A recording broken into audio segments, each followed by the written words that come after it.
ทักทายสบายดีเอฟซีทุกท่านทุกคนที่กระเบื้องเขาส้มส่องประเมาเด้อทักทายงามสวยๆตอนนี้อยู่งานศพแม่ใหญ่บุตรสดีบ้านน้ำโมงเมืองไซพุทองแพงสวรรณเขตอันนี้อัปเดตให้เบิ่ง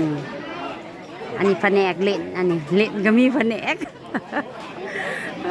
สิเอิ้นว่าแผนกเล่นซะอยู่ทางนี้นะเก็บภาพให้เบิ่งเป็นอัน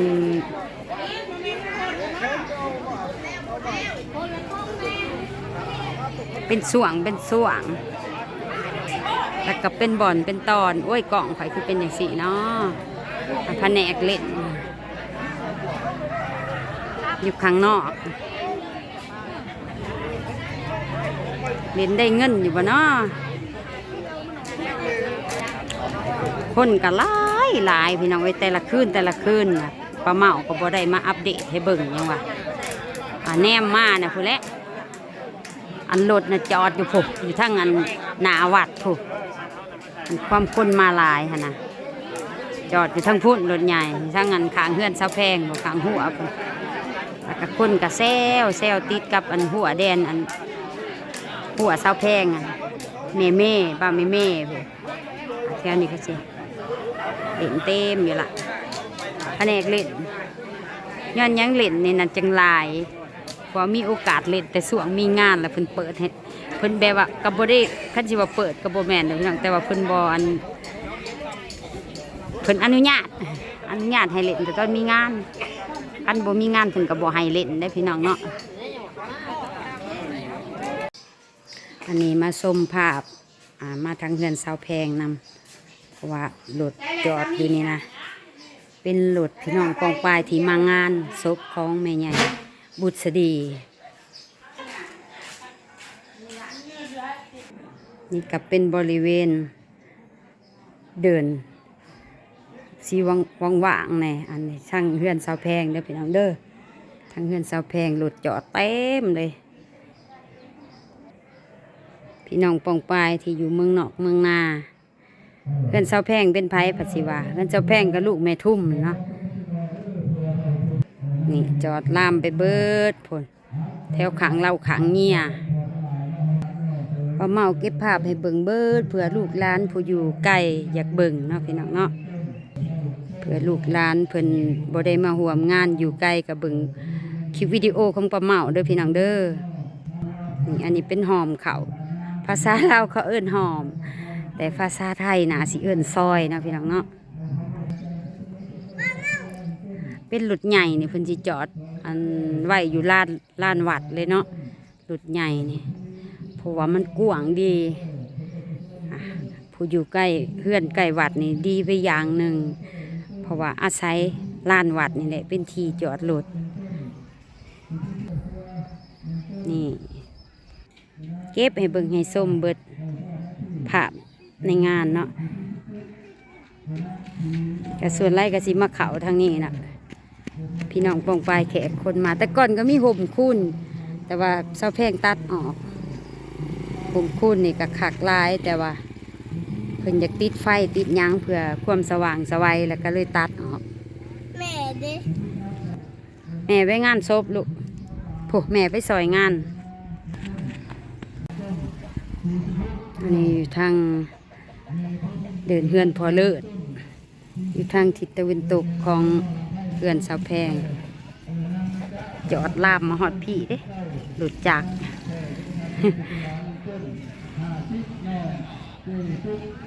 ส่วนร้ายเป็นหลุดจักเนาะหลุดจักนี่ถือว่าพี่น้องบ้านไก่ค่ะบ้านไก่ขี่รถใหญ่มากคันผู้บ่มีรถก็อาศัยขี่น้ำกันมาหลายๆคน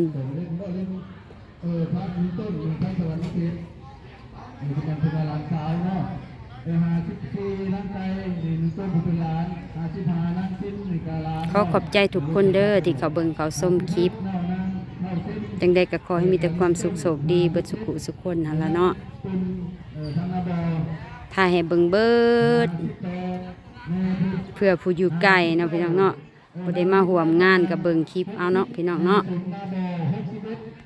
จะได้ดูแล ทุกคนสามารถเนาะเรื่องรายต่อเนาะในการติดตัวคนนี้กับบุตรห่วงเนาะถือว่าเวลาพี่น้องเนาะที่นี่ผิดก็ว่าเลยก็เป็นหนึ่งในการโดยมีกฎหมายเลยเนาะก็ถือว่าติดตัวจนสุดความสามารถทำครอบครัวเนาะทุกท่านมาพี่น้องเนาะอย่างที่พี่น้องเราตรงนี้ตลอดมาเนาะทุกท่านถือว่าในคือ15เนาะคือ2-3 มื้อเลยพี่น้องการที่ว่าพรุ่งนี้วันจะกลับมาเนาะการที่ว่าได้เสียชีวิตเป็นเบาภาษาบ้านเฮาเนาะเอาการมานี่ก็แสดงความขอบใจในงานเนาะสงกรานต์ของแม่ใหญ่เฮาทางด้านการที่ว่าเนาะทางเพื่อนมิตรสหายก็คือญาติพี่น้องของเพื่อนนี่สิเป็นทางสวรรค์เขตเนาะการที่ว่าได้มีพวงมาไล่ก็เป็นเบาเนาะก็เป็นเบาภาษานั่นก็เป็นพวงนี่พี่น้องก็มีทางครอบครัวนางสุริยาแล้วก็บวกกับนางจันสมัยเนาะเพื่อนครอบครัวถือว่าได้มีพวงรีดเรามาวางในศพของคนเนาะเป็นมูลค่าอีก1 ล้านพี่น้อง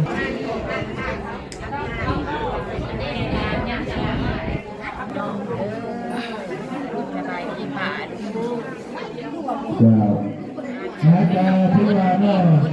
ทางได้เนาะเกิดนางจันสมัยนี่ที่ว่าครอบครัว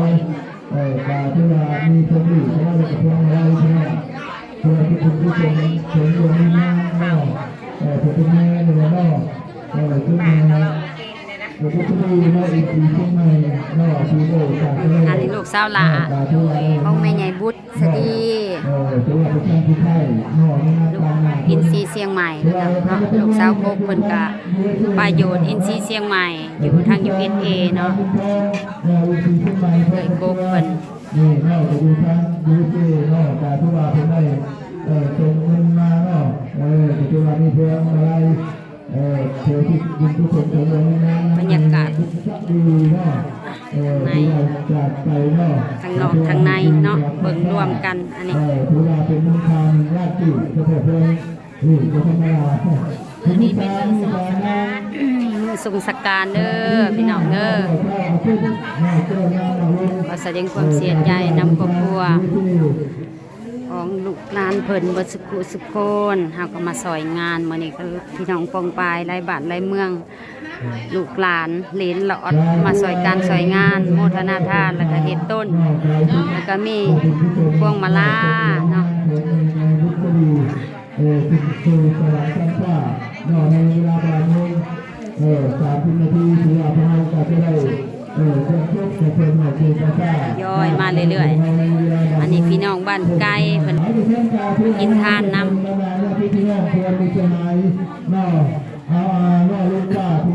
คนไปยา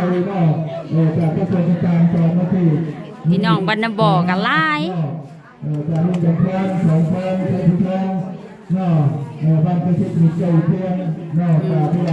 พี่น้องก็ทยอยมาหลายได้มื้อนี้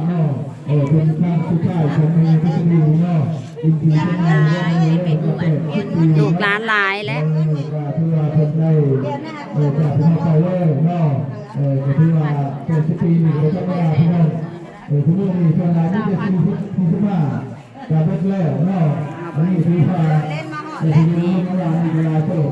หอดแล้วทุกปีของเราก็ถือว่าเพิ่มเนาะถึงแล้วความใจเราไม่หยุดเจ้าพวกเราเนาะถือว่าทำมีมาอีกจากพระบาทวันนี้ก็เลยปีที่มันจบทุกปีเนาะอันนี้บรรยากาศข้างในเนาะ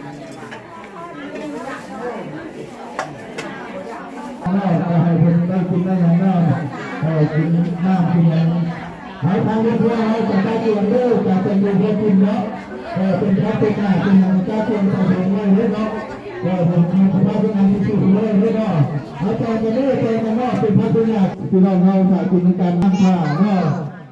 นี่ยังจะถือว่ากิจการไม่นี่ถ้าไม่ทายพันนี้ตามเลยเนาะยายจะกินไปน้ำกินส่งเนาะบารมาในพายเท่าหรือไม่กินบนรถพี่น้องเนาะเนาะงานแบบแต่งพระเท่าแล้วแบบผมจะกอกจะตวงแบบนั้นเนาะมันเคยมีนี่ผู้การในน้ำตื่นเนาะ ใส่บวงเป็นอย่างไรน้ำเนาะเพื่อให้มันละเอียดเนาะหรือว่าอยู่บนครัวเฮาตากาเกี่ยมพี่น้องเฮาเนาะมีอย่างกระซวยกันเนอบรรดาญาติพี่น้องเพื่อนมิตรสหายบ้านใกล้ชิดมีใกล้เคียงมื้อนี้ถือว่าได้สละเวลามีค่ามาร่วมในงานนอกมหรสพถึงแล้วก็อุปโมทนาหรือว่ากินทานทรงบุญทรงกุศลเพิ่นขึ้นสู่สวรรค์ชั้นฟ้าเนาะในนามเจ้าภาพเจ้าศรัทธาหรือว่าการนำการ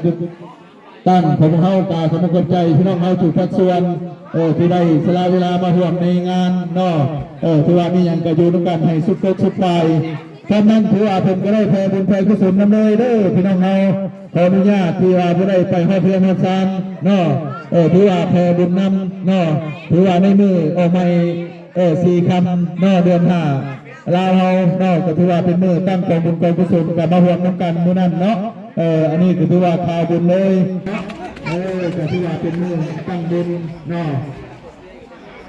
คิดมาให้ลายเพื่อนนี่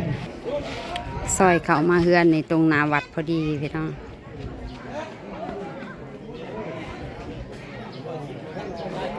อันนี้ก็เป็นหัวบ้านเสาแพงติดกันเนี่ยนี่ก็เฮือนป้าเม